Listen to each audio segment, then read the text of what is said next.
So my name is Dr. Leslie Rogers. I am the owner of Mental Health Talk, where we work to promote dialogue around mental health and overall well-being. And with me is Wayne Lassane, and we decided to do this live every Monday at 7 o'clock p.m. Eastern Standard Time to promote discussions around mental health in men. Now, that's a great subject area. You guys that follow me know that I had this Men Suffer Too campaign going on. And we're about to have this retreat for men. We're working on getting that together now. We're working on the location, and it is going to be amazing. So make sure you guys stay tuned. It's going to be exclusively for men. When have you seen a retreat for men, right? And I'm excited to be hosting that. It's going to be in June or July of this year. And we're working on a location now. My goal is to have us in like this big mansion with a chef that will serve breakfast, lunch, and dinner. And we'll have activities, and we'll have awareness building around mental health.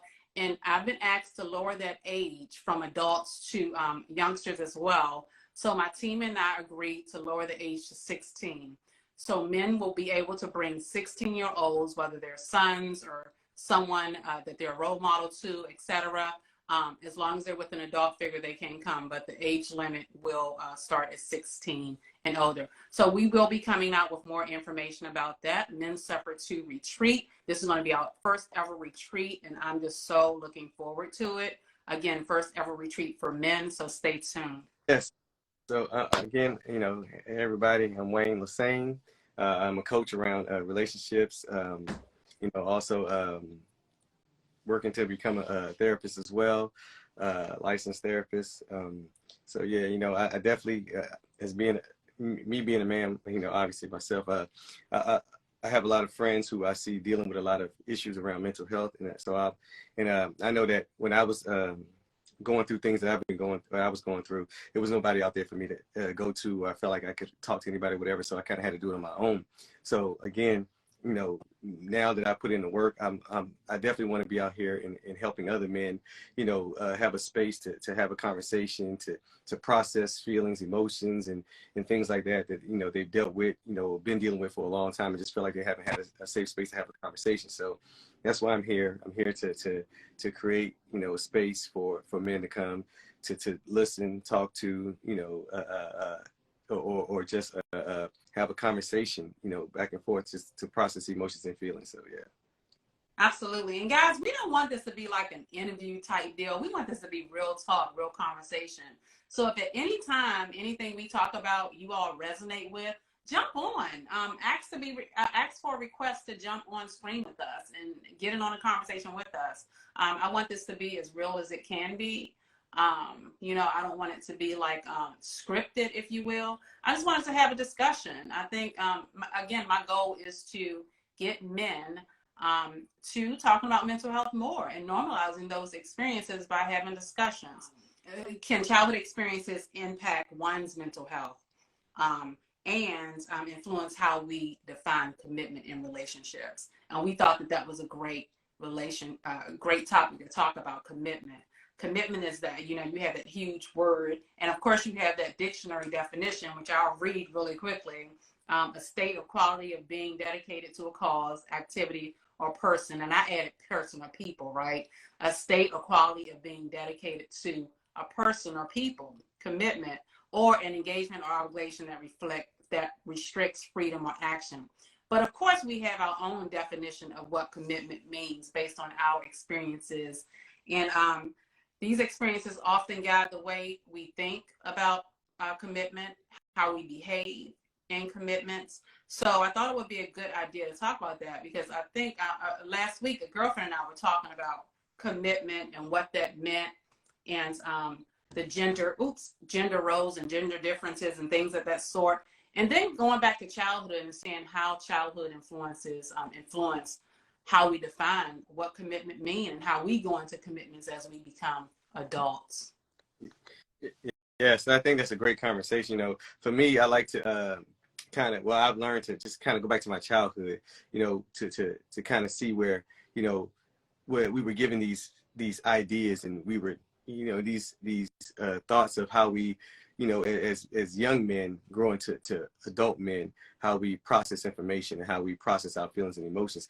And when it comes to, especially when it comes to like commitment, when, I remember I went to a panel one time, and I heard this one woman. She said that she was speaking, and I told the story often, and she was like, she didn't understand why she was dealing with a lot of emotionally unavailable men as adults. And so I said to her, I said, well, that goes all the way back to our childhood, because we have to understand that we tell our young men, our boys, when they're such a young age, about not crying and how to be tough and all this sort of things, and which is, I think, are all negative, things to be telling the child, because now he does not learn what to do with his emotions and feelings. So obviously, as an adult, he's going to be emotionally unavailable because he never learned how to process his feelings and emotions. So what is it? And so then you start to look at a commitment. How is he going to commit to anything when he already doesn't even know how to understand, his feelings, and his emotions? Like, he's probably has a, what I've learned in just dealing with a lot of men is that we all show up very defensively, right? We have our guard up, we're very protected. So, and it takes a lot, for us to trust somebody to allow that guard to come down, and to even, so before we can even get to the commitment part, we got to trust somebody, trust that they'll take care of our feelings and emotions, because that's a scary, thing, because that you understand that if you give somebody that, they can weaponize it and use it against you. So that in itself makes you want to kind of protect yourself against being vulnerable with anybody, not just women, but friends and family members, and it's for all sorts of relationships, not just romantic relationships. So yeah. Mm-hmm. But and that's not all men, right? Some men, no. Yeah, exactly. Some men, grow up to be, transparent and in tune with their feelings and emotions, right? Yeah. But So sorry, not to cut you off. Yeah, I raised my sons like that. I have 4 boys, and from a very young age, I have a 30-year-old all the way down to a 7-year-old. And we talk about feelings and emotions, and my 7-year-old is very in tune with his feelings, and he loves, and I love that he expresses himself whenever there's something comes up. He can tell you how he feels, and so I encourage more people to well, I would encourage everyone to when you're dealing with your children, may it be boy or girl, doesn't even matter, that you allow them their space to show their feelings and emotions, to be in their feelings, and let them express to you how they feel, and then so they can so you can help them process those feelings, so they can grow up and be able to have the ability to be vulnerable, and it just allows them to show up in the world just in a much better way, because if you're able to be in that space and share your emotions, now you can create more genuine relationships with people, because you can express to someone what you want, your wants and your needs, because you know what makes you feel uncomfortable, and you know what makes you feel good. But we're in a different time now. I mean, versus as opposed to when we grew up, a different time now where we're talking about mental health more. Look at us. We're on Instagram Live talking about men, and mental health. That wasn't done when we were growing up, right? When we were kids, that was no. So of course I think there's we're more liberal in a sense of talking about having discussions around mental health as opposed to when we were growing up. So I hear conversations sometimes that how when people talk about 2 people staying together, right, in a relationship, and I think that if those 2 people aren't getting along, please do not stay together for the children. I think that is the thing that we should not do, because what it does is it sends a message to those kids that regardless if you're unhappy, you stay in a relationship, because we tend to believe that our kids don't understand and see what's going on a regular, like, and it's in no person, I mean, sorry, it's no hit towards my parents, but it's 2 individuals didn't get along, and my mom and my stepfather didn't get along. So again, these are relationships that were modeled for me, and so, and it would have been better apart than together, because now I'm seeing these relationships being modeled for me. And so in my mind, I'm learning, as a child, I'm learning relationships, because these are the relationships that I see. And so you know, and again, now it changes how I view commitment, because when I grow up, it's either that I'm either going to go into a relationship and end up and do the same thing over and over again, and not be able to break the cycle, or I'm going to break the cycle and show up differently. Like you. Growing up, churches had you believing that, you know, the commitment was defined by a church as well, because Yeah. if you weren't, you know, marriage wasn't. Let me tell again, you know, I grew up in a home where my stepdad and I didn't get along, and things were going on in there. But you know, according to the church, my mother couldn't leave even if she wanted to. Right. Yeah. You know, and again, like you say, today is a different time and era than when we grew up, because, you know, I even went and did some research, and, you know, at one point women couldn't leave relationships because they weren't legally allowed to have bank accounts. So you couldn't even leave a relationship if you wanted to, I think in the 50s, because, or the 40s, because you couldn't even have a bank account. So there was you couldn't even have money to leave the relationship in the first place. So, you know, and so nowadays, you know, when we are in these different times, and you know, I think that we can be more intentional about, you know, going into relationships or whatever. Even have relations with friends, we can be more intentional about these relationships. And I think that in itself helps out a lot, because if you start to understand, okay, what does commitment mean to me? Right? What do I need? Like I tell people all the time, ask people, what does a friendship look like to you? You know, what does a boyfriend look like to you, or a girlfriend look like to you? What does a relationship look like to you? What does a family member showing up for you look like to you? So then you can, you know, you can answer these questions, ask this question, and then you can be more intentional about this type of relationship or commitment that you're moving into, because commitment can look like many different things, right? We get to decide and choose what level of commitment we give to somebody. I can commit to you once a week. I can commit to you 3 times a week. But again, we didn't know these things as a child. We thought commitment was, I got to be with you every day, all day. I got to spend all my time with you. And that's not true. You know, I think that like you were saying with the church, you know, kind of reinforces those ideas about what relationships and what commitment looks like. And I think that today we have a lot more information around these things, and we can understand that everybody has different needs. And so we have a lot more autonomy too. Exactly. We have a lot more autonomy. There was autonomy, but now we have more autonomy to make individual decisions too. But back then we had autonomy, we just didn't know how to use that autonomy, right? Exactly. Hey, let me introduce, so Dr. Lowell Whiteman is on here, performance coach, 360 mindset. If you want to come on with us, we're request to join, and I'll bring you on. This is a great topic. We're talking about commitment, and specifically, can childhood influences impact one's mental health, and influence how we commit, how commitment is defined in relationships. And this can be in either interpersonal relationships or romantic relationships, right? How our childhood influences or experiences influence that, right, potentially. Dr. Lowell said, share your thoughts on how to love, overcoming fear to be vulnerable, male perspective, in a friendship or relationship. Wayne, you want to take that on?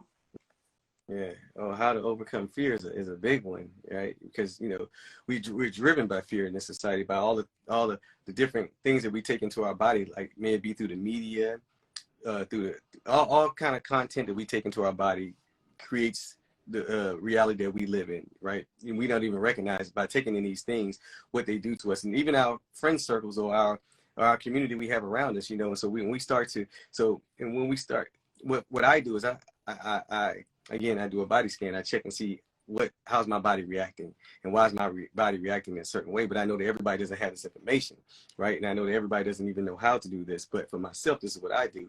And when I see these emotions starting to rise in me and come up in me, I'm like, oh wow.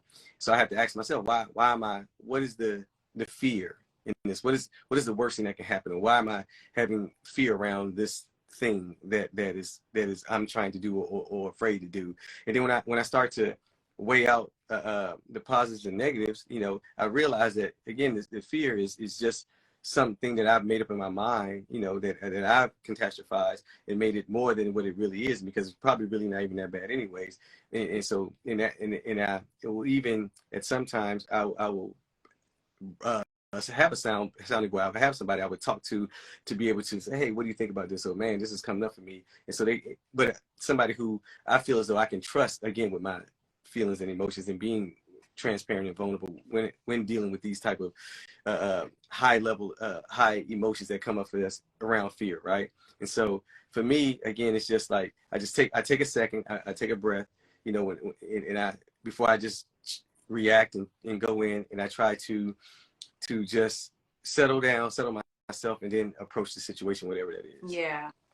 Absolutely. And I'm glad you said that, because I think that we do internalize events. Events take place and then we tend to internalize them. Sometimes we internalize them as negative, which can produce anxiety and fear, right? Dr. Lowell, how are you doing? Welcome. Yeah. Are you okay? Yep. We How's can hear you this? Is perfect. this better? Dr. Whiteman, this is Wayne Lassane. We're talking about commitment and How you doing, doctor? on mental health and childhood experiences, Hey, Wayne. and how we define commitment in personal and romantic relationships as men. It's interesting. There's a big age difference for me with both of you. And my dad was of the age of We lost him. Can we get him back in? Yeah, let me see. He'll join. When he jumps back in, I guess he'll request to join back in. So let's just. I love that he's again going to come in from a different time. Absolutely, I Yeah. say that the age difference, because that's a different perspective, and you know, we go back and talk about how our parents defined commitment when we were growing up, which was reflective on how they behaved and how they modeled for us, right? Yeah. You know, I posted something saying, you know, our parents did the best that they could do at that time, right? Yes. And that's what we're doing as parents. We're doing the best that we can do during this time. And so when I look back, there were things that, you grow up with in your experiences, and you say, I think I want to do things differently, a bit differently with my kids than my parents did, right? Not to minimize their parenting or anything like that, but again, what they did during that time was the best that they could do, and then we take that knowledge and then go forward with it, and then do the best that we can, and hope that our kids will do the same thing. To your point, I think that as adults, we are responsible for our own actions. We are responsible for ourselves, and I say to people the same thing. I say, our parents, like you said, did the best that they could with the information they had. I'm not mad at my parents or blame my parents. I understand it. My dad said to me something in front of my boys, so I thought it was, again, amazing. He said, that I love how you show up for your boys. He said, when I was parenting, I only knew how to parent how my father parented me, and then you got to understand, we got to understand that there was a lack of information back then. There's a lack of spaces and a lack of resources for them to get the assistance they may need or whatever, or gain information. And so he did the best he could based off of how his dad showed up for him. And so for me, I knew I wanted to show up differently. And so, and I love the fact that my boys were able to hear that conversation. So they got to see from their great grandfather to their grandfather to me, how the parenting styles were, have changed over the years. So yeah. Hey. Back. Yeah, great to have you back, Doctor. Well, and you carried on really well, because it follows with exactly what I was going to say about my perspective. My dad put a word in front of love, and he called it tough love, and he was a sports-based guy, military-based guy, lots of influences that framed his image of compassion, of relationship development. I'm working on it, but I didn't know how to love. I knew how to be physical, be that quintessential male image back in the day. So my question earlier was about vulnerability, because I'm discovering vulnerability now, and that it's okay. When I was growing up, being vulnerable was like crying. You don't do it. Yes. It's a diminishment of your character to do that. And so a lot of my age appropriate equivalents to me look at younger people, and younger, when I say younger, I mean anybody below the age of 45 is younger to many of these people, as not getting it. And I said, no, guys, you don't get it. You don't get it with men. You don't get it with young women. You're not hiring appropriately. You're not looking at them as real people so that you can ask meaningful questions of them because you choose not to be vulnerable and open yourself up to the health and wellness that you have available to you. And until you do that, you're not going to get as profitable as you think you could. Because I get those questions too. Hey, I'm making so much money. What do I need to listen to you for? Because you can make a multiplier more of that if you work. And if you're struggling right now, then get on it. You got plenty of things to do. And gosh, I mean, you guys know this because you're feeling it every day. It influences style. It influences fashion, music, athletics. I mean, just look at, I don't know if you saw the Super Bowl at the beginning at the national anthem. You know, the first time that the Black national anthem was sung at anything for that matter, publicly. And, you know, millions and millions of people got to see that. Well, what they hopefully saw were the tears coming down the faces of the players along the sidelines. That was powerful stuff. I hope everybody understands how powerful that was from a social relevancy standpoint. And it's right to the top of you're talking about now, because those images and those realities open the door and make it safe to be engaged with someone at a level that is friendly and not necessarily automatically sexual, or to be sexual and have a friendship blossom as a result of that.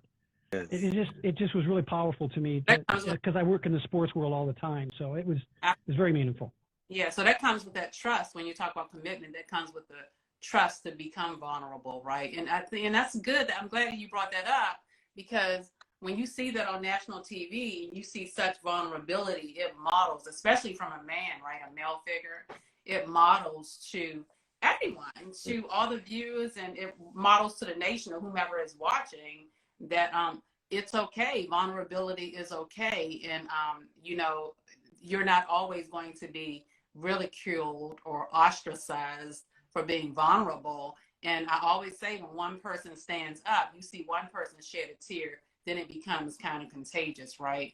Well, and Leslie, let me just comment that the coaches who push the violent sport of football, and I'm saying that in a friendly, loving way because I love football, but the ones that now can see the vulnerability on the faces of these players also saw them lay the leather in that game. There was lots of hard hitting going on in that game. So they can be sensitive, they can be vulnerable, and still bring it. Yes, and I agree, because you know it's that balance, right? You know, it's that balance that we're looking for, and I feel like the same thing to your point. You know, I try to talk to like male friends I have, or just men around me that, you know, if you can have men around you who are vulnerable, you can see that it's okay to be like that. But when you have a bunch of men around you who are afraid to do that, then it's going to be hard. Like, you're not even going to be able to even understand or fathom the idea of being vulnerable.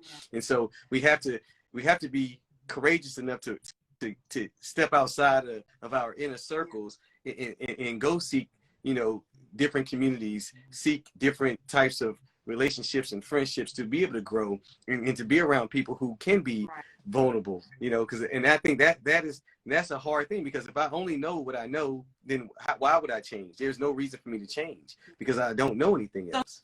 All right, so Coop is a man of color. Let me ask this question to both of you guys. Yeah, go ahead. So do you think that vulnerability is based on a situation? Like, for instance, you know, you see sports players break down and become emotional during sports events, but not outside of sports events, right? You know, in church, you might see a male become emotional, right? But not outside of church, right? So do you think, based on, and again, we go back to childhood and talk about childhood influences on mental health and emotionality and things of that sort, do you guys think that men are taught what environments are acceptable or are appropriate to become vulnerable and emotional and things of that sort?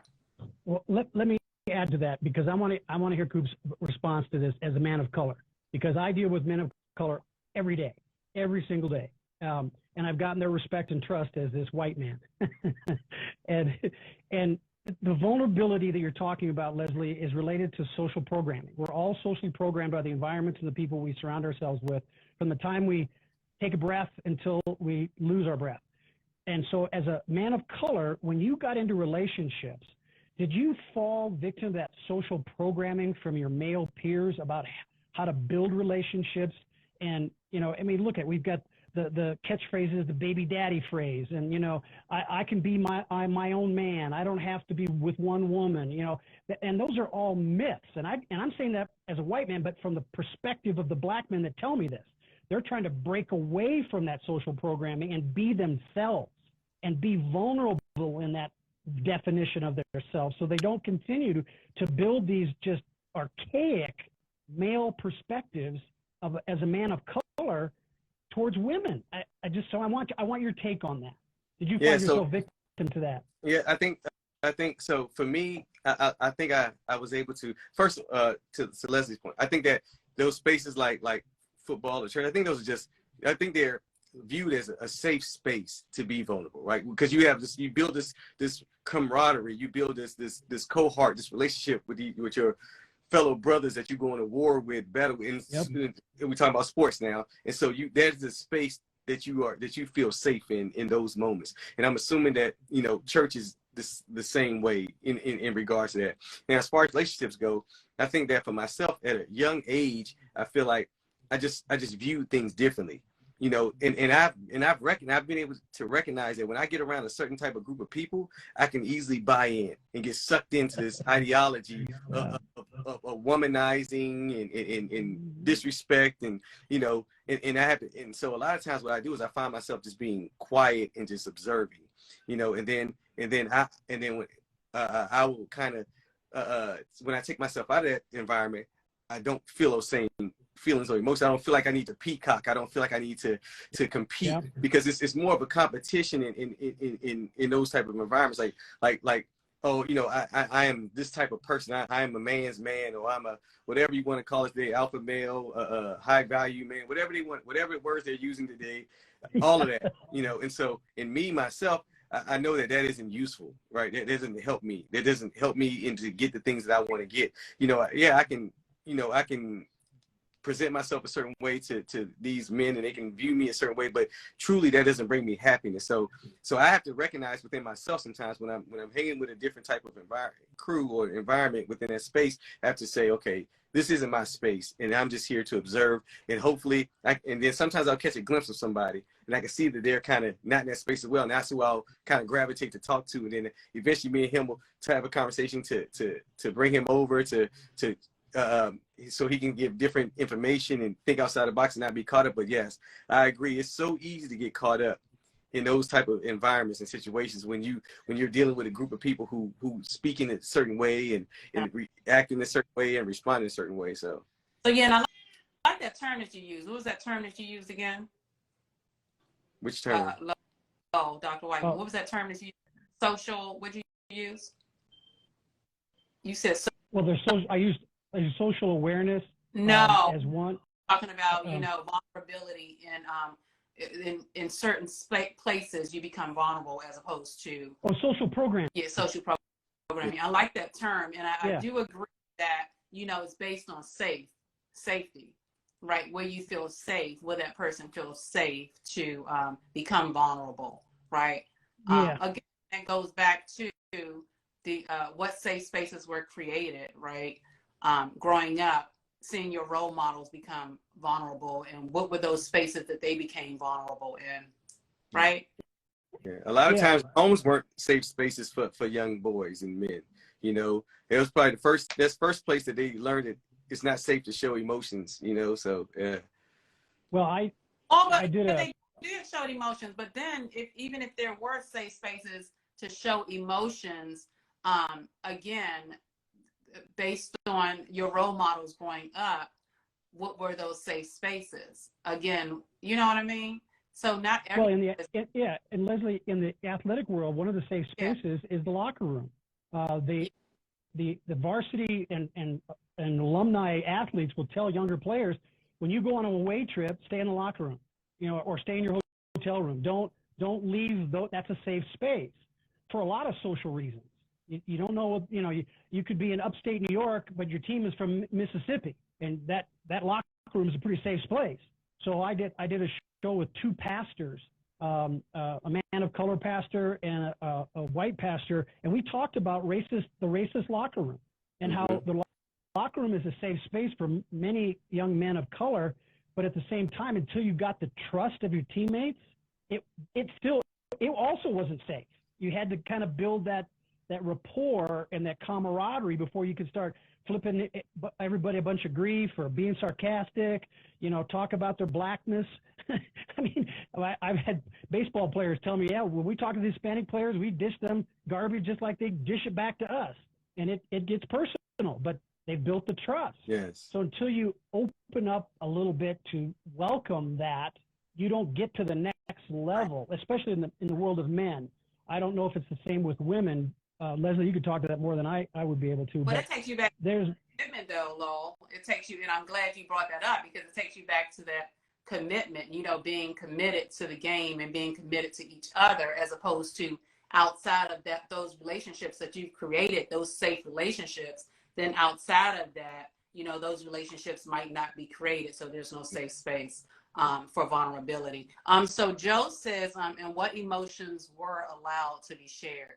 What do you mean by that, Joe? And what emotions were allowed to be shared? Yeah.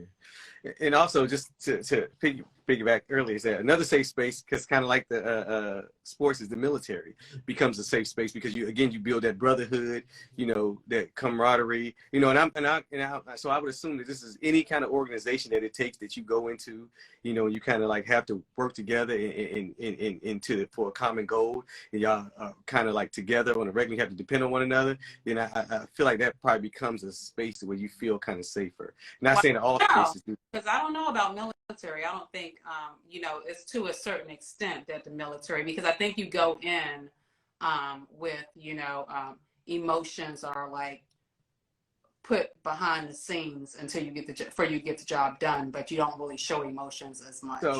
So in basic training, for instance, right, you all have a common goal. If one person gets in trouble, everybody gets in trouble. So you all have to work together, right? So you have to build that trust because you're working with what you have to now work with everybody. You could be 100 of y'all. Y'all have to work together, right?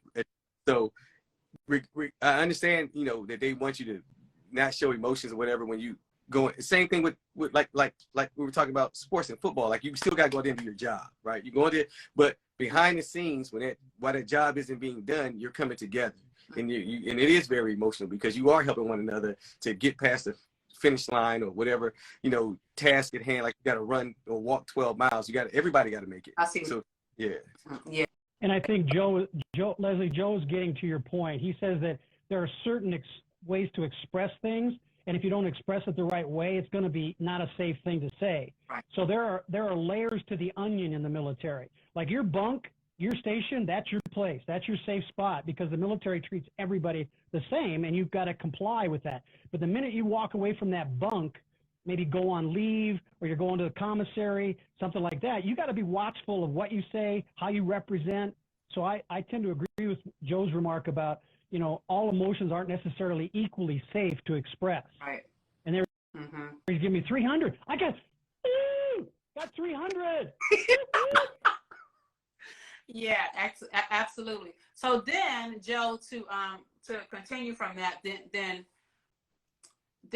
based on experiences, then you all would determine what place is safe to disclose or not. What place is safe to display a certain amount of emotions, and then if you do display emotions in a certain setting, then what emotion you can pick and choose as to what emotion that you choose. There's a good reference back to the social programming thing, Leslie.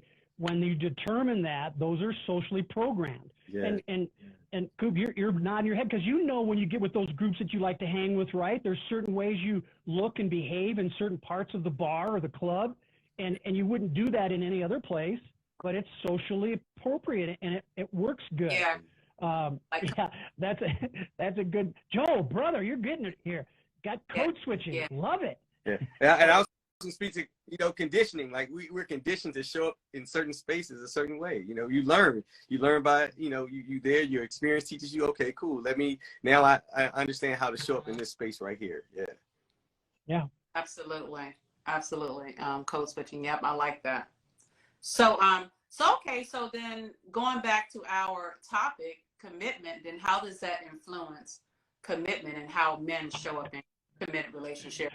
Or whether hey, listen, it doesn't have to be a romantic relationship. It can be interpersonal relationship too, right? How does this impact how you show up in relationships, whether it's interpersonal or romantic? You know, the honesty thing in commitment is the degree of honesty will influence the level of commitment. Because I've seen people that think they're in commitment, but they're really in like. Yeah. And I've seen people that he's my best friend, my friend forever until he does this. Yes. Or he says that. Yes. So I think it's time, the old phrase, time is the test of sincerity and truth. So you've got to bring the vulnerability to the equation, regardless of the level of the relationship, friend, colleague, teammate, lover, whatever it might be, and so that you can legitimately be honest and truthful. In some cases, painfully. Yeah. You know, my best friendships are the ones I piss people off at. You know, so funny, to your point, I was talking to a young woman one day, and she was talking about like, oh, wow, there's not a lot of people like you or show up like you. And I was like, well, I don't think that's necessarily true. I was like, look how you're showing up to me. And she said, well, because you're like this and you show up like that. I said, right, but you're showing up as well to me. I said, so if you would show up towards other people like this, then maybe you would get a different result. But again, we go with guarded, we go with our walls up, and so we don't allow that space. But if we went in with our guard down and just present ourselves as our true selves, and then it may not work out with everybody, but you're going to get more positive than not in that way, because somebody, oh wow, this person's being vulnerable, let me be open as well. And now you're starting to create this new way of being, and you're starting to model for people around yourself, and now, sorry about that, guys, and now you're starting to do all these things, and you're getting these positive results, and it's can become contagious, and so I always express people like, yeah, if you can show up like this with me, then just know that you can show up like this with anybody. And it's just a choice at that point you're making not to not show up like this.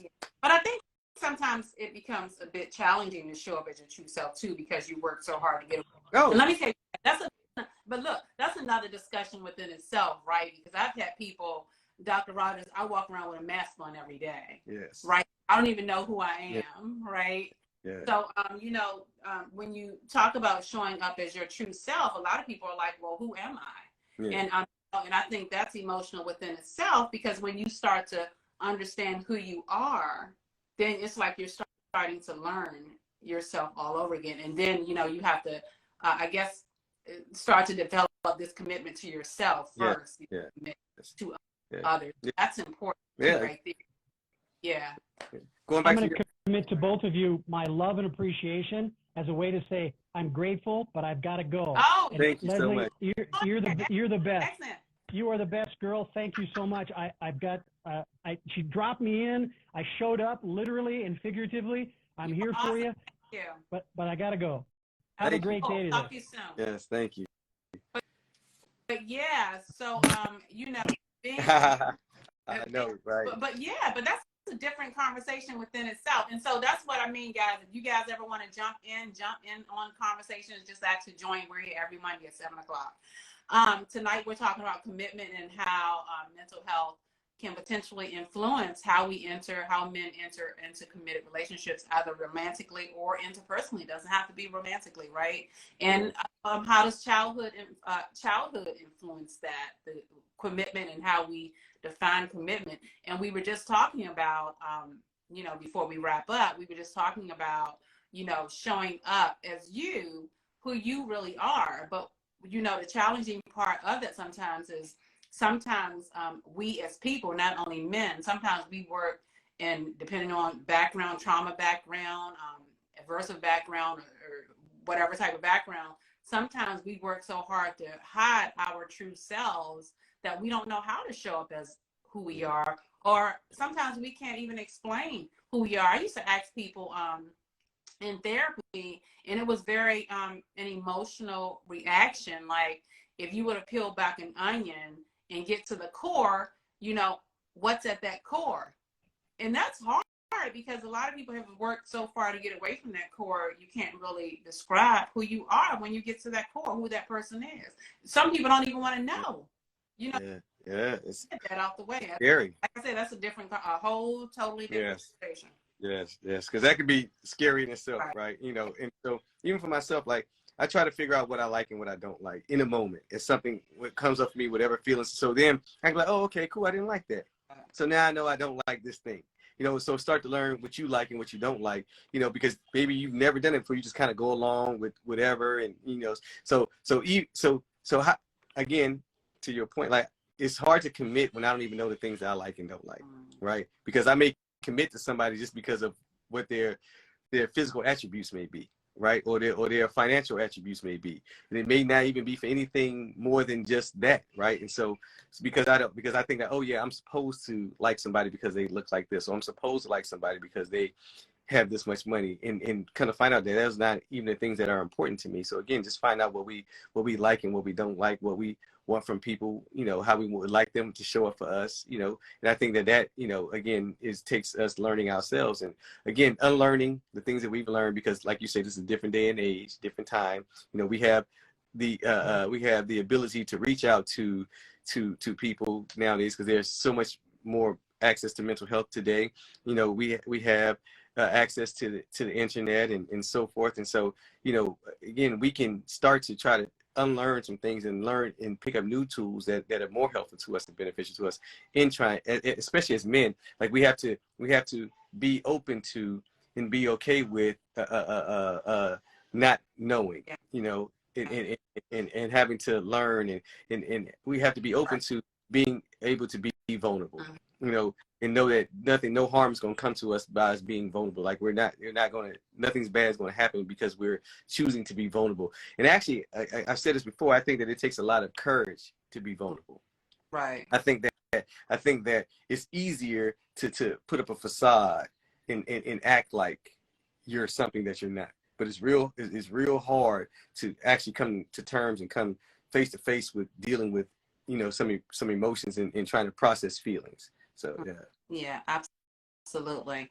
Again, we're talking about commitment, and this has been a great conversation around commitment and how we think about commitments, how we define commitments, how we behave during committed relationships, either romantically or interpersonally during relationships. And we saw that, you know, it most oftentimes go back to our childhood as those definitions come. A lot of stuff, how we define things in our lives stem back to childhood, right? And that was one question I was about to ask. Wayne, you had just said something that triggered this question. Like, what do you learn that from though? You know, oh, this is the person I'm supposed to date. I'm supposed to date somebody with money. Or I'm supposed to date this color or that color, or I'm supposed to date this size person, or, you know, this, or, you know, qualities and things of that sort. You know, how is that even learned? Is that like learned behavior? And this isn't a question for you. I'm just thinking out loud, like, you know, it's not something that you wake up in the morning and say, this is what I'm going to do. It's a learned behavior, right? I would imagine. Behavior from either childhood, or then you're reconditioned when you start going to school, and then you learn when you're going to school as to what your likes and dislikes are, what your interests are, etc. And then I think it's a continued learning experience, even as we get older. Let me tell you, people that I was interested in growing up in school, as I get older, it changes, right? The people that I'm interested in changes, right? You look at maturity and other stuff you start looking at as you get older. So I thought that was a great point that you made, you know, and you have more autonomy to choose now, right? You have more autonomy to make your own decisions now. It's about being assertive and understanding what you like and what you don't, your likes and dislikes, and defining commitment for yourself and what commitment means for yourself, so that you can communicate that to your children, etc. And you know, being transparent about that. Yes. Even to your point, what you said, like as we change throughout our lives, and so even in a committed relationship as a man, you understand that you grow and you change, and so you know, again, when things change or you feel different, like have the courage to speak that. Speak Correct. to your partner about those things, right? Like be like, like, hey, look, this is different, or I feel this way, or this has changed for me, right? And so we can move forward together, right? Because if I stay silent, I'm harming the relationship in itself. Not, and I'm harming myself, but I'm harming the relationship as well. Because again, all these unspoken words and all these assumptions that are made. I think that we can take away the ambiguity by just speaking when to our truths, and when things happen and come up and change for us, and throughout life. And so again, for me to be in a committed relationship, I gotta be able to speak my truth, and trust that this person is going to take care of my feelings and emotions, and that I feel safe. Absolutely. Guys, this has been a wonderful conversation as we wind down. Anybody else have any questions or have anything to say, any comments? Thanks, Joe, for jumping in. My name is Dr. Leslie Rogers. We've been here with Wayne Lassagne and Dr. Lowell Whiteman. Yes. And a performance coach jumped on here and gave his perspective on commitment. And this has just been another great conversation. I'm loving this. Yeah, me too. Me too. We will be back on here next Monday at 7 o'clock p.m. Eastern Standard Time, which is the 20th. We'll be on here every Monday talking about mental health as it relates to men. It's not exclusive to men. Again, I have a brother, I have a father, I have, a son. So it's not only exclusively to men, because I can learn a lot from these conversations as well. Thank you so much. I hope we see you next week. We'll be here. If you guys think of any subjects that you want to talk about around men's mental health, let us know and we'll bring it to the table. This is real talk and no, fluff interview, stuff like that. If you guys want to jump up here and join in on the discussion with us, as long as we're respectful to each other, let's do it. Have these productive conversations, because this stimulates ongoing discussions around mental health, and that's my goal. If you guys have not already done so, can you please follow me? Follow the Mental Health Talk magazine. We do have Men Suffer Too column in the magazine. It's mentalhealthtalkmagazine.com, mentalhealthtalkmagazine.com. Make sure you check out the magazine. Again, we're having the Men Suffer Too retreat is going to come up in June or July timeframe this year. It is going to be amazing. The first ever retreat for men, all men, guys. We have lowered the age again to 16. So if you want to bring your son, we will have a professional on staff to work with the children too. We're going to have activities for men, bonding, exercise, self-care. We're going to teach men self-care. We're going to talk about awareness around mental health, medical health, preventative measures, and we're going to do a lot of self-care strategies there. So please stay tuned and look out for that. Again, it's going to be in June or July timeframe of this year. We'll put out some more information. That is the Men Suffer Too retreat. Men Suffer Too retreat. I think it may be in Florida, between Florida and Tennessee. We're not sure yet, but I found two amazing places either in Florida or Tennessee that we're going to do it at this year. So stay tuned. Any questions, guys, before we jump off? Wayne, we said we want to do this in 30 minutes, man. Ain't no way this going to last in 30 minutes. Yeah. I love it. I love that we had somebody jump on today. That definitely was There's no way we can do this in 30 minutes. These discussions, but we won't go longer than an hour, guys. 50 minutes to an hour. We want to give you guys an opportunity to jump on the live with us and discuss as well. So we will see you guys next week for another amazing discussion. Yeah, see you guys next week. Definitely looking forward to it. Awesome. Talk to you soon. All right, guys. Bye.